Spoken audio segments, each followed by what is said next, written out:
Like, I don't know how you can not be happy walking in and looking at that. And that was the point. Yeah. Like I wanted people to walk in and feel my vibe as soon as they walked in. Yeah. So, and that's it. And then the photo is what I perceive heaven to be. So it's sort of like, it's just color. It's just because you can just make it whatever you want it to be. Yeah. And it's colorful and it's bright and it's just never ending. I just have to say, and we'll talk about Saturday, but gosh, that food! And it's from that hotel. Like it's not. I did not get an How outside did you caterer. find them? How did you know they did such good food? When I was a wedding decorator, one of my brides brought me there to do a food tasting. Oh. And they have a Caribbean menu if you have over 25 people. So I always have events and find 25 people. Okay, Vivian. Yeah! I feel like I have to go like a decibel out, like Vivian! Founder, CEO of KinkyCurlyYaki, and we're in KinkyCurlyYaki land! Yeah, I just invented that, right? KinkyCurlyYaki. Yes. Thank you. Thank you. It is such a joy. Like, thank you. Such a joy to be here, to be talking to you, and to let everybody else find out about the magic that I've had the brief experience of knowing that is Vivian. Well, thank you for having me. Thank you. I want to start by just saying thank you. No, thank you. For, no, you know what? No, you are welcome. Thank you for being you. Thank you. Let's start at the beginning. Yes. For anybody, there may be people who don't know who you are and what it is you do and why. I'm so excited to be in KinkyCurlyYaki, which is so funny for me. Girl, we got you. But we're working on that, right? Okay, so KinkyCurlyYaki. Tell me, Vivian Kaye, KinkyCurlyYaki. Yes. So, as you mentioned, I am the founder and CEO of KinkyCurlyYaki. What we do is we sell textured hair extensions for Black women. So we sell wigs, clip-ins, weave, closures, basically any which way you want to wear your hair, we got it. So we've been in business since 2012, and it's been fabulous. It's a business I started on my own. I made it up. Not made it up, but I started it because I needed hair that looked presentable, and we all know what presentable means. So I needed hair that basically would work for my business. I was a wedding decorator, and I needed hair that was flexible but looked authentic on me. I was tired of the whole African in the front and Indian in the back.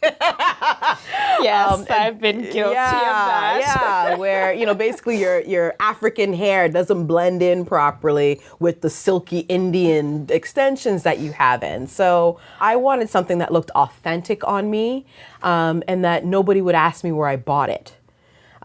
So I started it just to solve actually I didn't start the business to solve a problem. I bought hair to solve my own problem. So were you even intending that, No. I'm going to create a company? No. It was literally I just don't want to look like crazy on an ordinary day. Basically, yeah. Basically, I didn't want to, walk around with a failed twist out, because I didn't let my hair dry properly or, so I just started it just for me. Actually, I didn't start it. I wore the extensions just for me.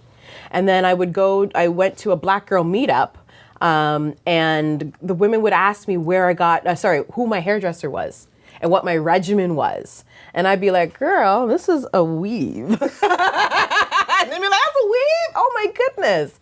And then, one of the women said, I would buy that. And that's sort of when the light bulb went off. Like, oh, she would buy it. I would buy it. She would buy it. Maybe there'd be more who would buy it. So in the down season from Vivian's Decor, which was my wedding business, I started KinkyCurlyYaki in December of 2012, and it immediately took off. Because at the time, it was the only company that was selling only textured hair extensions, only kinky textured hair extensions. So everybody else, there were other companies that were selling it. Oh yeah, there were other companies that were selling it. They were selling kinky straight or Afro kinky curly, but they were burying it under the exotic texture. So it'd be under the Malaysian, Brazilian, the Indian hair, and you'd have to really dig deep to find the kinky textured hair. And I thought, well, why isn't anyone just selling kinky hair? So then that's how KinkyCurlyYaki came about. So let's go right to the very beginning, because you talked about Kinky Curly and you've mentioned Vivian's decor, and let's start right at the beginning. Who is Vivian Kaye? Tell me about growing up. Well, I'm an immigrant, so I was born in Ghana, Tema, Ghana, in West Africa, and then came over here in my mother's lap as a 2-year-old. And my father was already here, so I came over here with my mother. And you know, it was difficult. You know, we were poor, and we started here in Hamilton. So I grew up here, and it was hard because, you know, I was always the only. I'm one of 4 girls, and I was the black sheep, always the black sheep, and usually the only black girl in the class. So, you know, there was all the teasing and the, you know, the African butt scratcher and all those kinds of, you know, derogatory names that they call me. But I sort of just, you know, let that stuff roll off my shoulder. So you're young, and I know what it's like to be an immigrant, and I know, I'm going to guess, in a town like this, back when you came, back then, that, like you say, no other black people. No other black people here. Where did you get that fortitude to just like, let it roll off your shoulders? I don't know. I've just had it. It's not like, you know, it's not like there was a lot of representation back then on TV. I mean, back then it was probably just the Cosby Show or, you know, the beginnings of Oprah.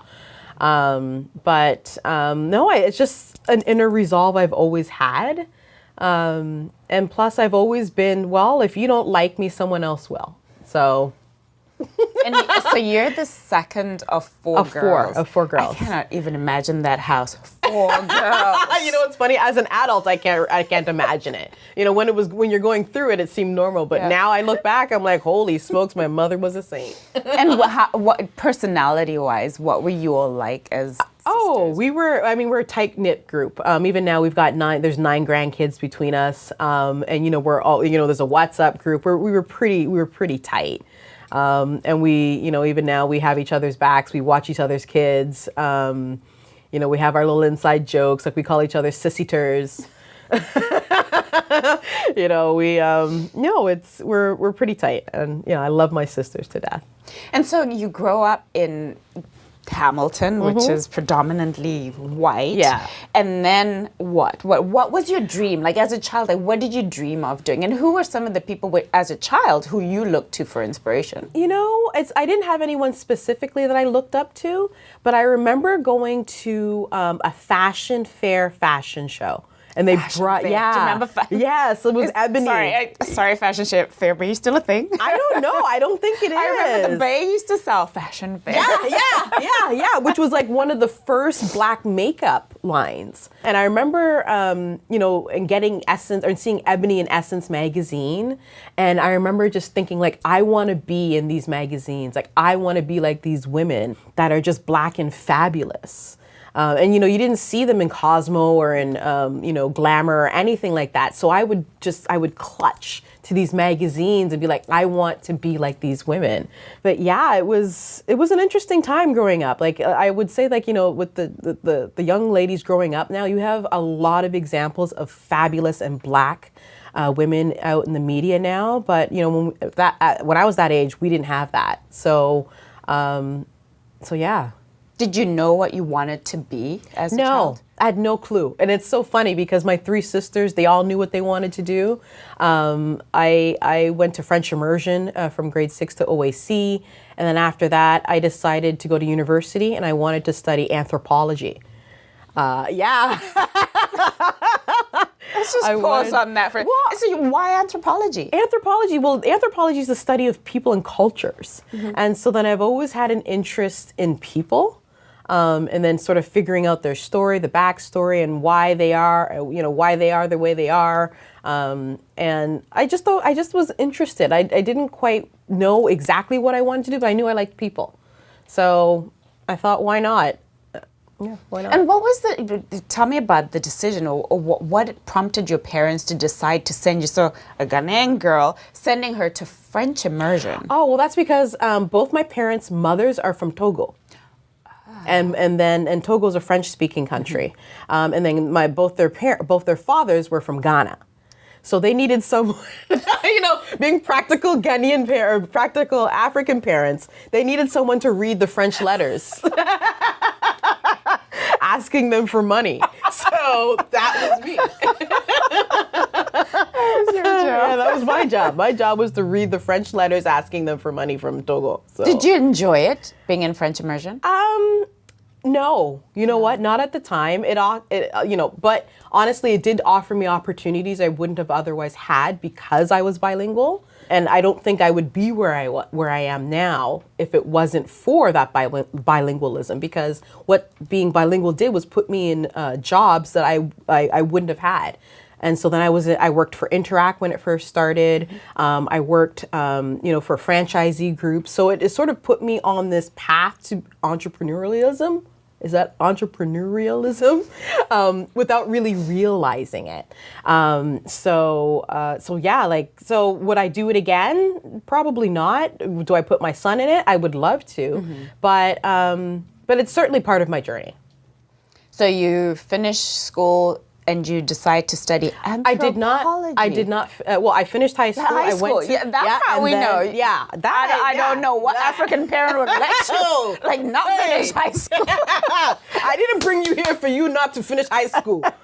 But so you go to university to study anthropology. Yes. So tell me about what happened there. Well, I was in school for about 6 months and then I dropped out Because I got depressed.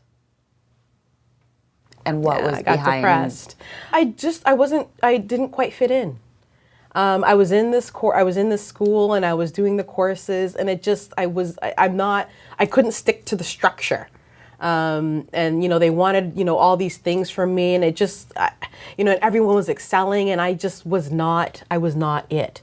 Like I remember actually in high school, when I graduated from high school, all my friends were getting all these awards, the science award, the math award, the English, all these fantastic things. But and the funny thing is I remember the award that I won was the Build Your Future Award. Build Your Own Future Award. And it was basically just an award to someone that we knew she was going to be somebody, but we just don't know quite what. We're keeping our fingers crossed for her. Fingers, but we know she's going to be somebody someday. So here's an award for it. I was excited. Everyone's all with their scholarships and stuff. I'm like, look at this piece of paper that says I'm going to build my own future. So, I've always been, that circle. And everyone kept trying to put me into this square and I couldn't quite fit. And I'm like, listen, I don't want to be a square. I want to be a circle or a star or whatever it is, but I don't want to be that square. So yeah. Did you, at the time when you were going through depression, did you know I'm depressed? No, I didn't know. The internet it was pretty expensive back then. So, the information wasn't readily available, but I just knew that I wasn't myself. And I didn't feel like myself. And it just felt like, whenever I went to class, they were just putting a damper on my fire. And it's such a horrible feeling to have, to feel like you're not allowed to shine. And it's not that they didn't allow me to shine, but it just the situation I was in wasn't allowing me to do it. Yeah, it was too structured. To do that. Absolutely. And so where did you go? How did you get help? You know what's so funny? How the help that I got was my mother. Because at the time I was living in Toronto and she saw how I wasn't myself. And she did what every African parent does. She threatens. So she came to Toronto and she said, Vivian, you are not yourself. If you don't come home with me today, I will not speak to you I won't speak to you again. So, it had to be, how African parents are. It's like either you do or you don't. So I came home and they put me on some meds. And then it was like a cloud I didn't even realize that was over me had lifted and I was able to see again. That, though, I have to give a lot of credit to your mother because generally in the world at large, mental health and depression, it's like that doesn't exist, you're okay. Yeah. And then I think particularly in the African community, Absolutely. It's like just pray, you got Jesus. Pray. Yeah, you got good. Jesus. What are you unhappy about? You have a house, you have food. And so for her to have that realization that you needed help, where do you think she got that from? I think she probably saw it. She saw, she had examples of it in her, in her life. At the time I wasn't aware of it, but I guess she had seen it. And so she recognized it, and she knew, you know your child, and you know that your child isn't acting like themselves. And so you do whatever you need to do to fix it. And luckily she did. And so you go home, you get help, you get some medication. Then what happened next? Then I Did you drop out? Like, yeah, so I dropped out. I dropped out of you weren't university. going to go back. I'm not going back. It's not for me. And then I just started on a series of jobs. Did you feel, I would imagine, because, you know, being African, I know the importance that our parents do, but also just as a community place that, oh, your child's at university, what are they studying? So how did that make you feel dropping out of university? I just didn't feel like everyone else. Like, all three of my sisters went to college and got degrees and they all were doing what they knew what they were going to do. But, you know, and even back then, being an entrepreneur, you only saw, even growing up, being an entrepreneur, people would say it's for people who can't get a job. Right, so it wasn't as glamorized as it is now. So I didn't even think about being an entrepreneur. I just ended up in jobs where I basically was an entrepreneur. So I would be a one-person marketing department, or one bilingual person in that department. So I was always doing things on my own, and so they would task me with things and leave me with it, and then I would get it done, and then be like, oh, okay, well, if you ever need to get anything done, give it to Vivian. Yeah. So you drop out of school, Yep. you go home, Yep. and then what do you decide to do next? I go home. I just carry on. Like, I just do jobs. I just kept taking on jobs. And then the one job that really, really opened my eyes to being an entrepreneur was when I worked at a head office for a company that had franchises. So basically, I was working with other entrepreneurs and helping them with their marketing. And so then I had the boss that I had was basically, he was actually from Hamilton, and he'd just come from a job came over from another corporate position where it was a movie theater. So he started out as an usher and moved his way all the way up to a director at Cineplex. And he also didn't have a college degree. So when I met him, I remember he was like, oh, did you buy that shirt at Banana Republic? And I was like, yes. I was like, yes. And I'd spent a lot of money. So he understood that I was really trying to play the part. But when he saw my resume, it didn't quite match the role. Mm-hmm. But when I met him, he was like, but you know what? I like you. You're like me. Like, I see myself in you. I'm going to give you a chance. And I hope you don't prove me wrong. And that was basically the beginnings of the new Vivian. And that was, I want to say, 15 years ago. And even when I started Vivian's Decor, which was my first business, like, he was really influential. And, to this day, I don't know if he knows how influential he was, but I remember I needed a bigger car for the business. And I went to the car dealership to get for financing and everything. And they were like, no.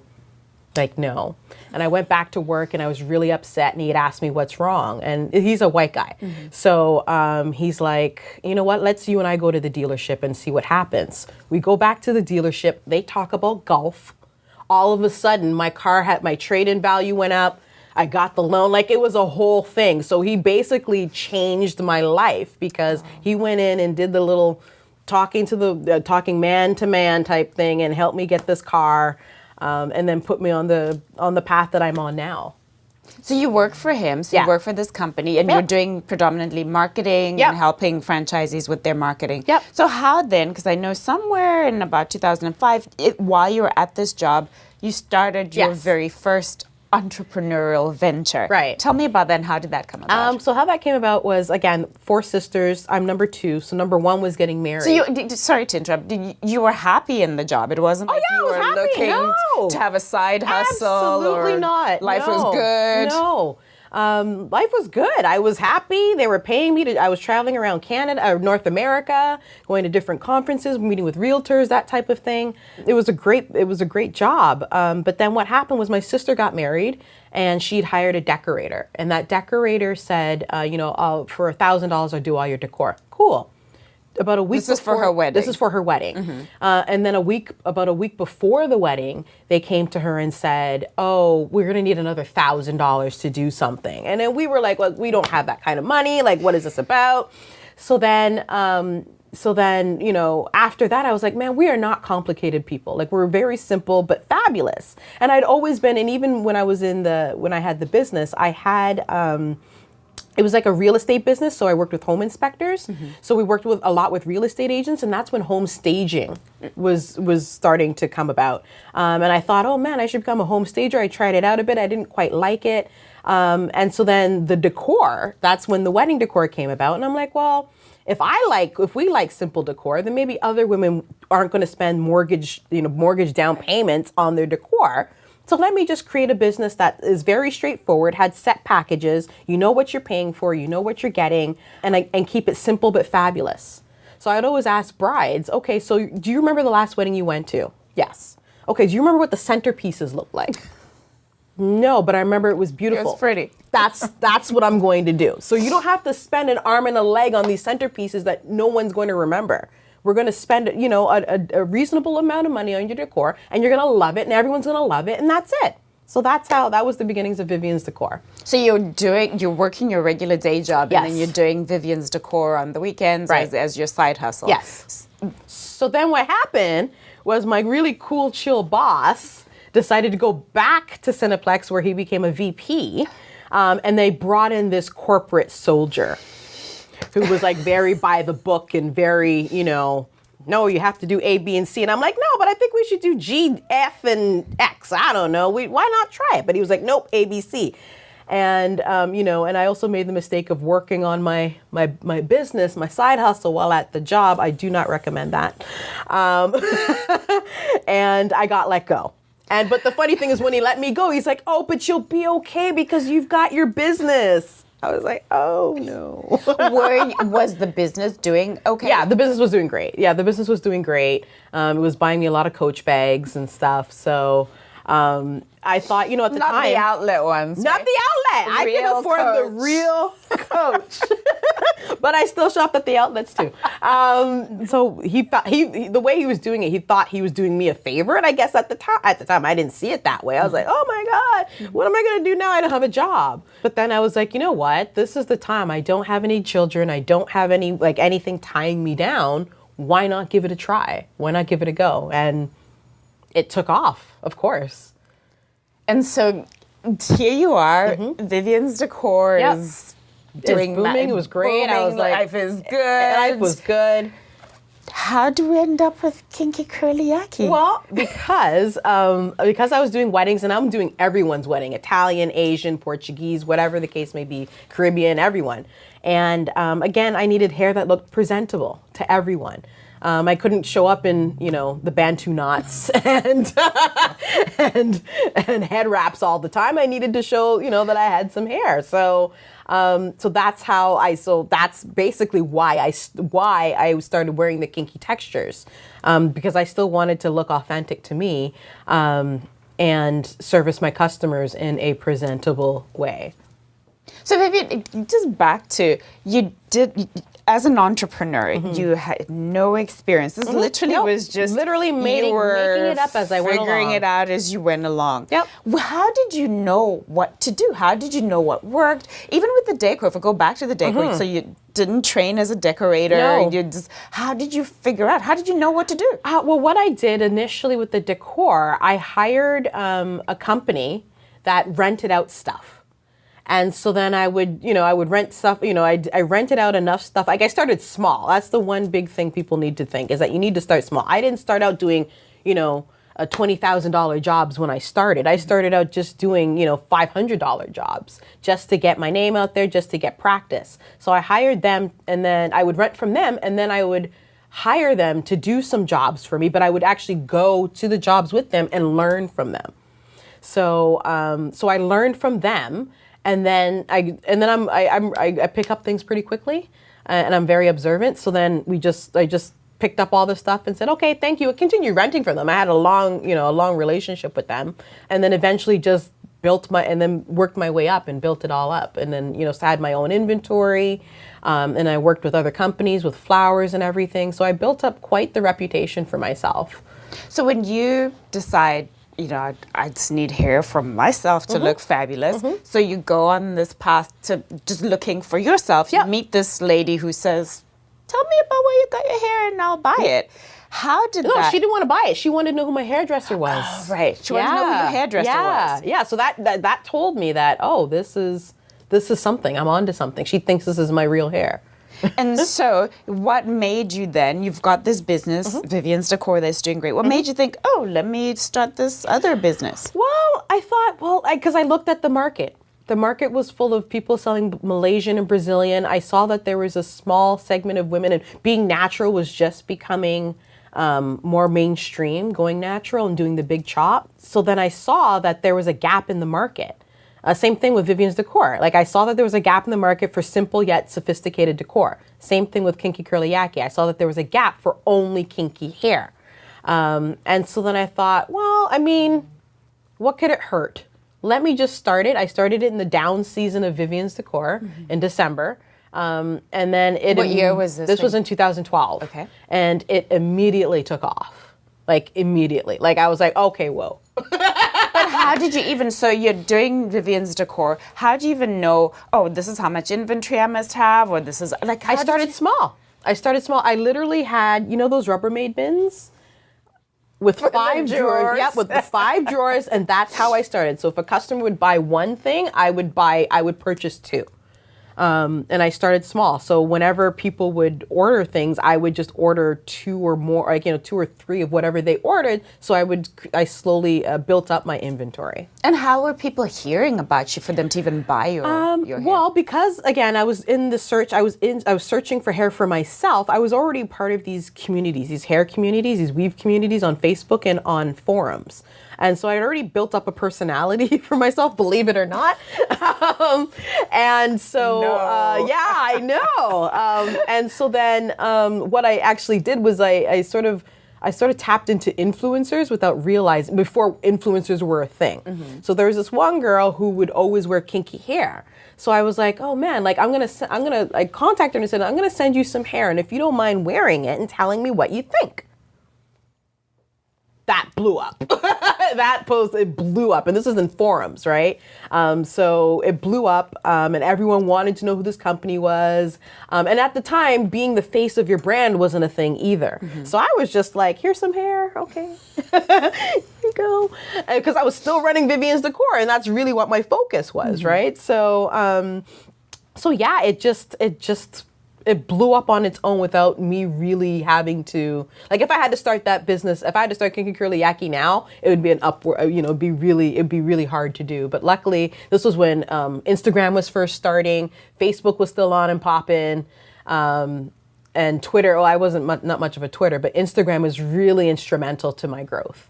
And so how did you grow? So you, because I think I'm okay to say KinkyCurlyYaki is now a multi-million-dollar business. Yes. So how did you grow it from, you got Vivian's Decor going there, you're selling your Rubbermaid drawer hair. How does that go from? How did it go from? Yes. Well, it went from the Rubbermaid bin, it was in my, and then it went to shelving in my apartment. And then in 2014, I found out I was pregnant. So from then, I moved it to my parents' house into their basement. Then I bought my own house and then and then ran it from the basement of my house. And then last year we moved into this 1,000 square foot space with all where we ship from it here in Toronto or Hamilton. But yeah, but it took a while. It's certainly not overnight. But basically it took me having a baby and again, seeing that, man, if I really focused on this business, I bet I could do wonders. And then once I did that, that's when I hit my first million. So you decided, so when was that decision for you? That was the decision to let go of Vivian's Decor? Yeah, I let go of Vivian's Decor. One, because I had a baby. I had a small child at home. I was tired of going to take down, people weren't showing up to do the strikes at night, so I had to go there with my breasts full of milk. I was like, this is not the life. Whereas with KinkyCurlyYaki, I could answer emails while breastfeeding or while at 2:00 in the morning or whatever the case may be. So then I thought, well, I managed to do this well without even really putting my full focus into it. Mm-hmm. What happens if I actually focus on it? So then that's how it really took off. So what is your big vision? So this is 2012, you start KinkyCurlyYaki. Yes. We're now in 2018. Yep. KinkyCurlyYaki is now a multi-million-dollar company. Mm-hmm. What's your big vision for where you want the company to go? I want it to become, I really want kinky hair to become mainstream. So, my vision would be to have a line maybe at, especially in the States at Sally Beauty Supply or even in the Black Beauty Supply stores. I just envision it to be more of a lifestyle and a confidence booster for Black women. So I see it as being like we're global because we are wherever Black women are, but in a more, in a more entrenched way, like basically as an accessory in someone's closet. Like they've got some KinkyCurlyYaki hanging in their closet. That's how I wear that envision it. belt. Oh, and that and wig. that hair. And Yeah, and KinkyCurlyYaki is that wig. Yes. So there are people who would say, well, if we're as Black women comfortable with ourselves, why do we need to wear other people's hair? Well, it's not that we're, see, that's a big misconception. It's that, first of all, our hair is not suited for this North American environment. Our hair does not like cold. It's very temperate. Exhibit A. Yeah, that's much easier to do, right? Because I tried. Yeah. Lord Jesus, I tried. It requires a lot of work. It requires a lot of moisture. So basically, I wear wigs and such as a protective style. And plus, because I can. like, who wouldn't want to look different, every day or every other day? One day I could look like this. Like, my neighbors are really confused. They get really confused when they see me. It's like, Vivian, you changed your hair. Yes, I did. Right? Your hair grew up. Your hair grew. Yeah. And that's part of the thing with KinkyCurlyYaki is that I wanted to give Black women the confidence to show up in whatever they do without having to worry about how they look. Because we already have enough to worry about. The last thing we want to worry about is how we look. So I wanted to make my life easier but still be able to show up as myself. So I hope I know that's what my brand does for Black women. And so you said that you want it to be mainstream, you want it to be, accessible. I know you've had some big names recently. Yes. Talking about being mainstream. Yes. Some really big names who've worn your hair. Yes. Tell me about what that makes you feel to see Jane on the street wearing your hair, but then to also see these people who are on international platforms at major events wearing your product that in 2012 was just an idea. Just an idea. It really, it's hard to describe because if you had asked me this 5, 6, even 10 years ago, heck, even 2 months ago, if someone like that would be wearing my hair, it's encouraging because, we Black women, we're in all different forms of, we're in corporate, we're on stage, we're in boardrooms, and just the fact that they're using my products to show up in the world as their authentic self it's fantastic. And to think that I just made all this stuff up. Like I literally just trusted, I just followed my gut and trusted my vision and just put my best foot forward and it's gotten me this far. So I don't know. It's just amazing. It's amazing. I'm blessed. I'm not lucky. I'm blessed. You're blessed. Yes. Now, the journey of an entrepreneur is not an easy one. No, ma'am. And I have seen you share on social media. I've seen you boohoo and on social media. Tell me about that. Thank you so much, guys. I'm not entirely sure why I'm emotional, but thank you so much for staying up through the night, through all today, and having the best attitude about it. Thank you so much. Now let all the fixes begin. Well, the one thing that you're referring to was when we launched the new KinkyCurlyYaki.com. So there were two previous versions of KinkyCurlyYaki that I created myself. And then this last version of the website took almost a year to complete. And it was not, I mean, there were a lot of things that went wrong in the launch of this website, particularly a failed photo shoot. So we did a photo shoot where I was not happy with the photos. And I learned a huge lesson from that, is that you need to always, not everyone will see your vision. So you need to make sure that you communicate what your vision is for your brand, because no one else can see that. And then we had to after spending, 5 figures doing that shoot, we had to do a reshoot, which was another 5 figures to do. And so when this website was finally done, and even when it was finally done, the launch went wrong. Like, we went to transfer it over and it was just a hot mess. And when it finally went live, it was like all the blood, sweat, and tears I had put into KinkyCurlyYaki had finally presented itself in this website. It looked the way I wanted it to look, and it showed a journey. It showed progression. That was what was really important to me. Was the started from the bottom, now I'm here. And that's one of the things that I try to get across in everything that I do, is that people think that they need to have all sorts of things in place in order to get started. I started with nothing, and I knew nothing, but I learned, I studied, and I worked hard. And so that website, the current version of the website, is a representation of all the hard work and all the tears and all the everything. And that was finally it. What would you say has been your greatest accomplishment so far as an entrepreneur? I think just becoming an entrepreneur.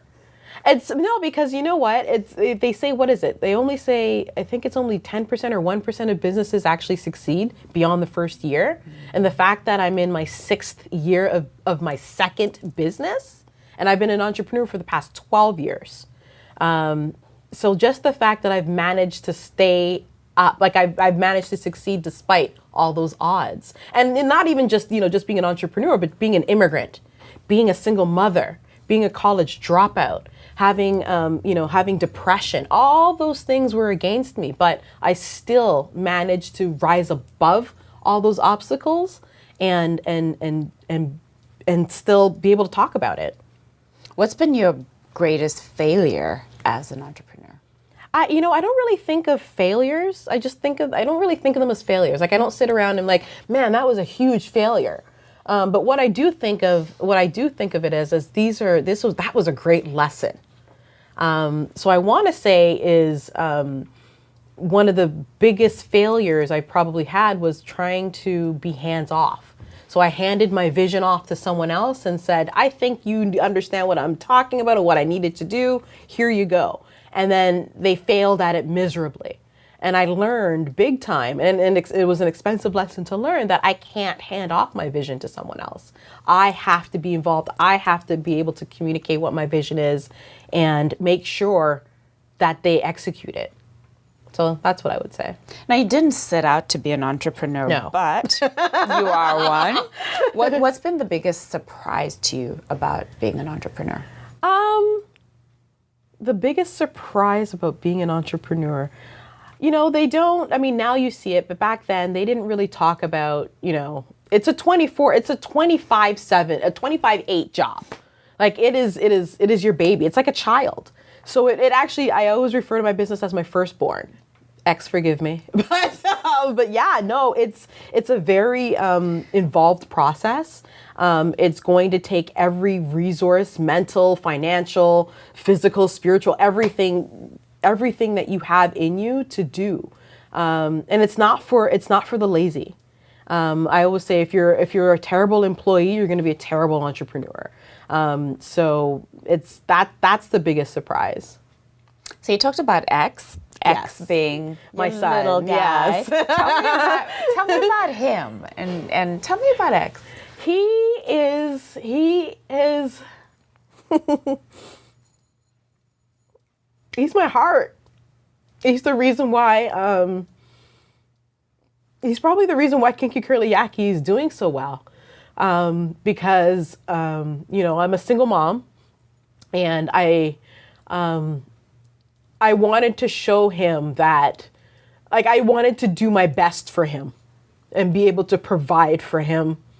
KinkyCurlyYaki has allowed me to do that. And he sees his mom, you know, working hard. And, you know, there's a story that I tell where I bought him some socks, and he wanted me to break them apart because he wanted to sell them to his cousins. He's 4. He's 4. He was 3 at the time. He's already an entrepreneur. Yeah, and he wanted to be an entrepreneur like his mommy. And so that, for me, that sort of said, you know what, I know I'm doing well when my son wants to be like me. What do you want him, like, as a man, as he grows? And I'd ask you this, as raising a son as a single mom, what is the greatest lesson that you want him to learn? I want him to learn that no matter what obstacles you have in front, you cannot use those as excuses. You can't. I want him to always try. If there's one thing that I'm a huge advocate of is trying. Because the worst that could happen is that you fail, but that's okay, because you just get right back up, you dust yourself off, and you try again.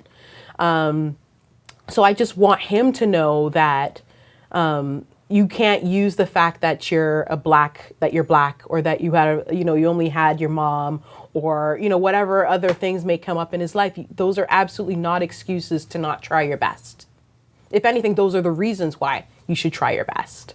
So over the weekend, you hosted an event, Yes. and we'll get to the event. We'll talk Yes. about the event in a moment. But I didn't know they were your sisters. I happened to sit next to these 2 ladies who had an awful lot to say about you. Yes. Tell me about your sisters and the role that they have played in you being who you are. You know, they're your sisters, so they've been my biggest supporters and my biggest naysayers. Like, you know, when I said, oh yeah, I'm gonna start this business to sell hair, they were like, why? Who is buying it? And okay, Vivian, because they just thought it was just another one of my harebrained ideas. But little did they know, you know, and it's funny, I always love bringing them into this world, because it's not like I go home and I'm like, hey, yes, I'm $1 million company. And they just know me as, you know, their sister Vivian.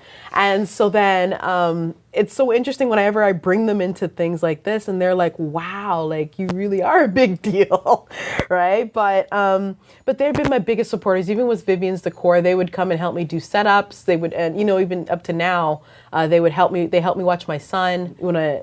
Before, when I started KinkyCurlyYaki, we used to wash the hair. They would come and help me wash the hair. Yeah, same thing with my mom and my dad. Bottom. Yeah, started from the bottom. Your daddy washing hair too? No, well, my dad wouldn't wash the hair, but he would make the bottom. Like, he would pack the hair and put the hang tags on. Like, it was a full, like, everyone was hands-on. It was hands-on. And plus, my mom was an entrepreneur. But, you know, back in Ghana, back in Africa, period, they don't really refer to them as entrepreneurs. They just refer to them as the lady selling cocoa, selling bread, or selling whatever. But what people don't realize, that those are all entrepreneurs. So all those people you see selling selling cocoa on the side of the streets, or have the oranges, selling the tomatoes, or, you know, carrying all the stuff on their head. Yeah. Those are all entrepreneurs, and my mom carried me on her back in the markets of Mokala selling things. So so that's probably where I got it from. So, but yeah, no, my family they've been my biggest supporters and my biggest fans. Yeah, I wouldn't be where I am if it wasn't for my family. Let's talk about the event. So You hosted an event recently, keeping it real.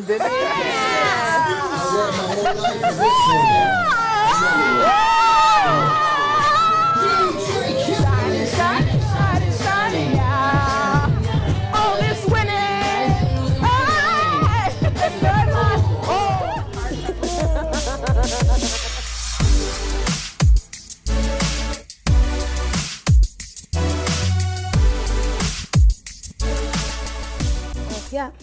because you're trying to get me to go to your standard of beauty. That's not my standard of beauty. So you know what? If you don't like it, then Nancy, you're gonna have to keep that information to yourself. To yourself, absolutely. Sorry, Nancy. Yeah. Why did you want to host that event? Well, what I found was, I would go to a lot of networking events or panels, and I didn't see a lot of people that looked like me. And what I also found was that people would sit up on these panels and speak in cliches, and none of them really kept it real. So they'd ask, so how is it being an entrepreneur? Oh my gosh, it's like the best thing.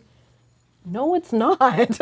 And it's not for everybody. So then, so it got to the point where I would be that one person on the panel that would just answer real. And everyone would be like, oh my God, I wish I could have heard more of you speaking, and I wish you could have, and I would have a lineup of people asking me questions, and they just loved my authenticity. And I thought, wow, I should just have an event of mine. And I just sort of said it, even with everything I do, I just sort of say it sort of flippantly, like, oh, I should start this company. Oh, I should do this event.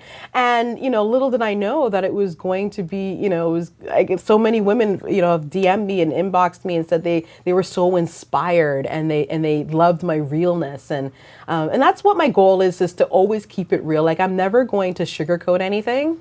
And I'm always going to tell you like it is. And I think, we need that, because they make on the internet, they make being an entrepreneur look so sexy, and people feel like they need to be at a certain point, like as soon as they touch it, because, well, everyone on the internet says they're successful, but I'm not. Oh my God, what am I doing wrong? You're doing nothing wrong. One of the things I'm always saying is you got to take the big little steps. All those little steps and all the failures and all the mistakes you're making will eventually lead you on that road down to success. Actually, it is the road to success. So that's basically why I had the event, to share my story. And plus, you always hear these people, oh, well, I had $1 million in the bank, and then I started my business, where I had literally nothing and started a business, and I did that twice over. So I'm just basically just trying to show people that it's not luck; it's really hard work and working. Yeah, hard work. And one of the things too that struck me about the event is just, and generally my interaction with you just as an observer on social media, is your willingness to share. Because a lot of the time people get successful and they're kind of like, I'm going to keep what I know to myself. Yeah. And that's one of the things that's been so surprising and refreshing in getting to know you a little bit, is you're just kind of like, ask me a question and you will tell me for Yeah, and I've always been like that, where, because when I started my business, I would ask people some questions and they just sort of glaze over the answer and not really give me an answer. And so then I just thought, you know what, I don't want to be that type of person. Unless you're asking me for my, my direct factory, who they are. No, I'm not going to give you that information. But if you're asking me, okay, well, Vivian, I'm struggling with shipping. So, how do I lower my shipping rates? And I will gladly tell you that information. Why? Because someone told me. And so then everyone thinks that what they have is a secret. It's not a secret. So, I don't. Why do you think that is? Why do you think we want to hoard information? Because everyone has this lack mentality that there's not enough to go around. There is plenty to go around. So if I give freely, then guess what? I will receive abundantly. So what I always do is, if you ask, I will give. If I have it, I will give it to you, because I know later on when I need it, it will be there. So there's no point in keeping all this information to myself. I'm gonna give freely. Plus, what does it hurt for me to help you shine? If I'm gonna shine, you and I can shine equally. Why should I dull your light just so I can shine brighter? That doesn't do me any good. That doesn't do the world any good. Let's talk about something else that I just alluded to: social media. I love it. I know For the most part. I have to say, because how I came across is like I'm in a phase of my life where I was like, I'm just gonna do this. I wasn't looking for hair, and so you're not in. I don't even remember how I came across you. It's probably that. But I came across rabbit hole. Exactly, probably. Yeah. And I came and I watched this one of your stories where you laid in bed in your bonnet. I'm laying in bed. I'm always in bed with my bonnet on. And I was like, this woman is. Then I watched another one, and you're in the bathroom in your night dress with your son, and I was like, I gotta follow this lady.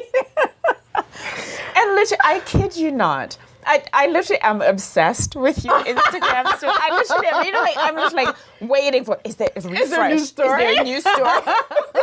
I have had so many laugh out loud moments watching you. Mm-hmm. Why do you put that out? Because I want people to know that I'm real. I'm a real person. Like, half the time you see some of these stories and feeds and they're perfect and oh my God. And I just want everyone to. I woke up like this. I did not wake. I woke up like 3 hours. It took me 3 hours and my son was bothering me. I'm running on 2 hours of sleep. Like, I just want people to know that I'm real. And, being fake and having all these filters on all the time, that does you a disservice, I feel, because you're selling a highlight. You're not selling a real thing. And so then my goal is to just show people, listen, I don't know what I'm doing as a mother, as an entrepreneur, as a human being, but you can follow me along for the ride and I'm going to laugh while I'm doing it. Is there ever anything that you're like, no, I'm not going to post that. Can I post that? Too far? Yeah. There's been times when I'm like, you know what? Let me delete that. I'm not gonna post that. One of the things I really try to make it a point is to not be negative. Or if it's about a negative incident, then at least I'm going to try and put a positive spin on it, because there's enough negativity on social media that I don't want to contribute to that. I want to be the highlight of someone's day. I want to make someone laugh. I want someone to feel like, oh man, I really connected with her. She's real. I love it. And so, that's what I aim to do. Something that you posted, I obviously spend way too much time on your Instagram stories. So I'm like, I know them all. On this day, oh yeah, she posted this. It literally made me laugh out loud. It was a customer service complaint. Oh. And some of those, I delete a lot of those, because sometimes I'll be like, oh my God, this customer is so and I'm like, you know what? No, let me not post that. But yeah, we had a customer that was upset that she received her order too fast. She didn't believe that we were a real company. First, she sent an email saying, I can't believe, because she had ordered on, say, the 21st. We shipped it by the 23rd. She received it on the 25th. So she didn't believe that we were real. She sent us an email asking us to confirm our realness. We did that. She still didn't believe it. She contacted her credit card company and had the credit card company contact us saying, listen, and I'd never seen it, because usually they're like, it's like a dispute or a chargeback or something. This one was just requesting information. They needed us to send them a receipt showing that we are, she legitimately placed her order through a legit company. And I was like, wow, we are, you know what? She got the hair. She got the hair. She got her package, and she's complaining that she got it too fast.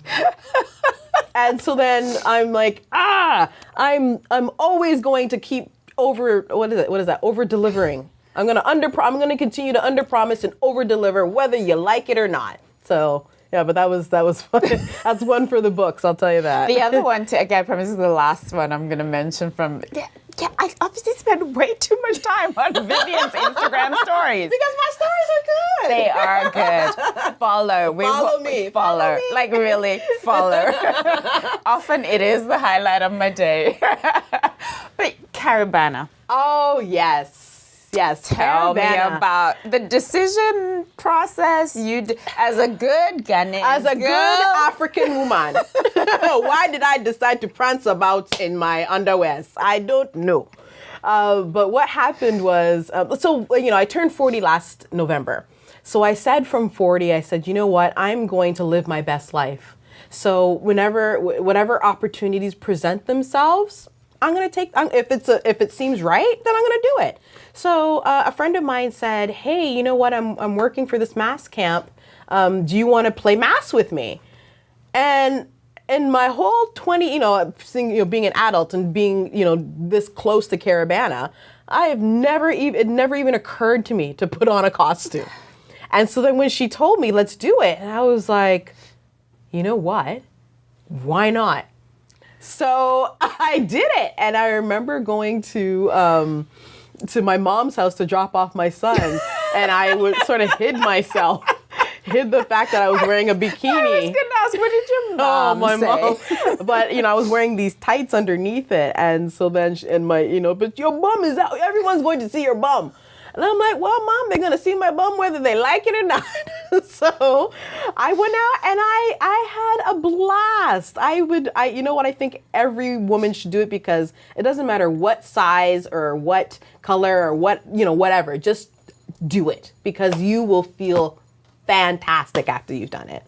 What was the prompt for you? Was it just hitting 40 to decide, I'm just going to live my best life? What I realized was that I was, for the longest time, I kept trying to hold myself up to other people's standards and, try to please other people. And then I just realized, why am I pleasing all these people when it's my life? I have one life and I should live it the way it suits me. And if that includes prancing about in a bikini in the middle of downtown Toronto, why not? You're going to want to watch my stories today.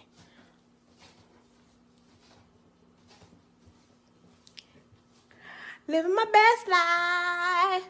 Ain't going back and forth with you.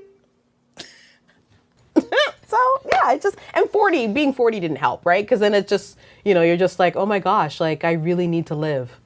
So I'm living.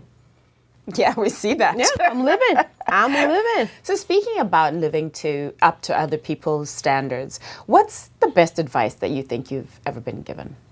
Is literally to live your own. Like no one can live your life for you. Only you can live it.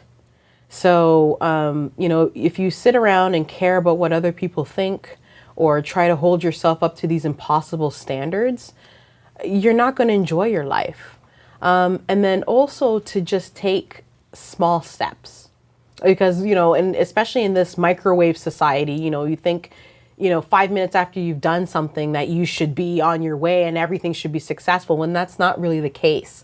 So to take those big little steps to continue just doing the small things that you don't even think matter in the long run.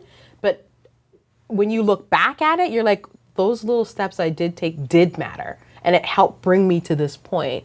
And you'll be able to better appreciate the success that you experienced because you took all those little steps.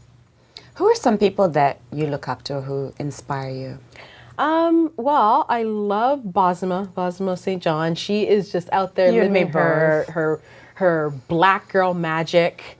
I love Will Smith. I feel like I'm a little bit of a Will Smith with the being funny and everything. But he looks like he's living his best life. He's living his best life, right? And it's so funny. He actually mentioned it because he said, when I was on TV or in movies, I wasn't really able to be myself. But now that we have things like YouTube and social media, I can be myself. And so why not? Yeah. So that's who I'd say I look up to. When do you have a business, Yes. which is really focused on, as you said, helping women fully embrace themselves and bring their best selves to the world. Yeah. When do you feel most beautiful and most yourself? When do I feel beautiful and most myself? I would say every day. Because I'm just being honest with me, like being me and always presenting myself as I am, that's when I feel beautiful. But when I feel like I need to be somebody else, I feel terrible, I feel ugly, I don't want to do it. When there's opportunity to be me, I am me. And if that opportunity doesn't present myself, then I don't want that opportunity. Vivian, what's the impact that you want to have in the world? I would love for women, just women in general, to feel like they can show up in the world as themselves and matter.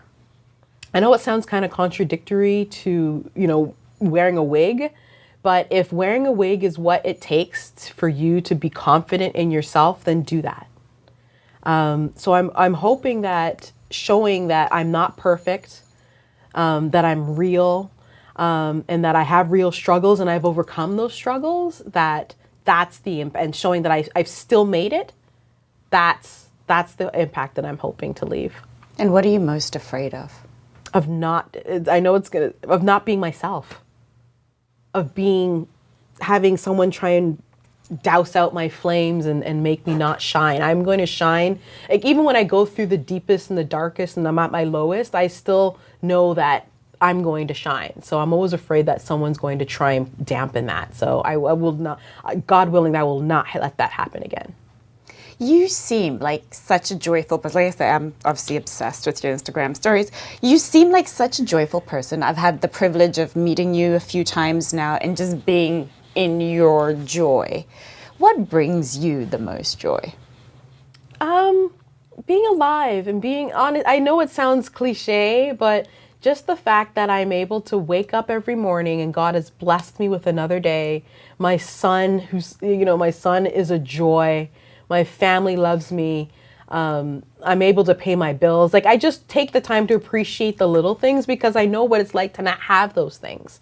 So I just find and that's the thing that a lot of people make the mistake. They're looking for big things in people to have joy in, when really it's the little things. It's the things that don't cost money that bring you the most joy. And so I just appreciate all the opportunities and all the moments in life. So that's what brings me joy. I don't have time to be, be sad. If you're going to be sad, if you feel depressed, go through those motions, go through that. Because on the other side of that, you're able to look back and you'll even be more joyful because you've had those moments. Like, you can't get the sun without rain. So let it rain. The sun will come out, I promise. So you talked about, I asked you about your big dream for KinkyCurlyYaki. I asked you about the impact that you want to have in the world. What is Vivian's biggest dream for herself? For myself, my biggest dream is to spread Vivian all over the world. I think my story is something that can go everywhere. Like, there's no language for joy. Like, joy is just a universal language. So if I can spread that message, especially amongst women of color, and not just Black women, but women of color, to see that you can be big, bold, and beautiful and still show up in the world and have, and give them that confidence to do whatever it is they need to do. But I see me doing, I don't know, becoming a Canadian Oprah or something, or I don't know. Like, you know what? Whenever people ask me for specifics, I always think, if you tell God your plan, like if you have a plan, tell God and then watch him laugh. Because I always find when you have something planned, it never works out as it's planned. So it's just, I ask God to order my thoughts, my words, and my actions, and then I just let it go. And then whatever comes about is what's meant to be. So yeah. And what are you most grateful for right now? What am I most grateful for? I'm grateful for you, for taking the time out to sometimes I'm like, it's just me. I'm just Vivian. But then I think that's what the appeal is that I'm just Vivian. And so I'm grateful for all the women who tell me that they're inspired by my story, because that shows me that, at first I was afraid to tell my story because I was ashamed. But me actually telling my story is giving faith, giving hope and dreams to other women who may be in similar situations, to present, to go out there and chase their dreams and to be their best selves. So yeah. I actually wanted to say to you, at your event, you had a spoken word, a lady who did a spoken word piece, which was so beautiful. Beautiful. And there was a line that she said in there that said that by you shining, allowing yourself to shine, you give me permission to shine. Yeah. And gosh, I'm going to have a moment here. Yeah. Because that is what it is. That's exactly what it is. Because by me shining, it gives everyone else permission to shine. And to show that shining doesn't have to be filtered, and it doesn't have to be perfect, and it doesn't have to be this particular way. It can be any way you want it. You will attract the people who like that energy, and then they're going to allow you to shine even more. So, and it's so fascinating to me that you said, because as you know, I had a little freak out on your behalf a few weeks ago, where it's like, oh my gosh, did you see that? Bozoma is following you. oh yeah. And I told you that for me, she truly is. I a woman that I so admire, and not for the reasons that most people think. Oh, because she's CEO, CMO, No, blah blah, I whatever didn't her even- positions are. Is truly, and one of the reasons that I'm so drawn to her is I feel like she's living her authentic life. Yeah, her authentic Like she's self. just. I imagine that's what she is in real life. She's unapologetically Boz. And that, for me, is what I see in you. Is that and that's why I'm so drawn to you and I'm so obsessed with your stories, because I just feel like, oh my gosh, here's this woman who's just being herself. Yeah, Just showing up as herself. Listen, we have enough to worry about in this life. Being another person, it's not worth it. Like, just be you. If you gotta cry, if you gotta scream, if you gotta just whatever you gotta do, just be you. And you're like a moth to a flame, right? So you will attract the people who will celebrate you, and the people who don't want to celebrate you, that's their problem. So this platform is all about celebrating, inspiring, trailblazing women of African descent. And I called it Ndini because in my mother tongue, that means I am, which I felt like was a declaration of I am, I'm here, I exist. And I'm interested to know how you would finish that sentence. So finish the sentence for me, I am.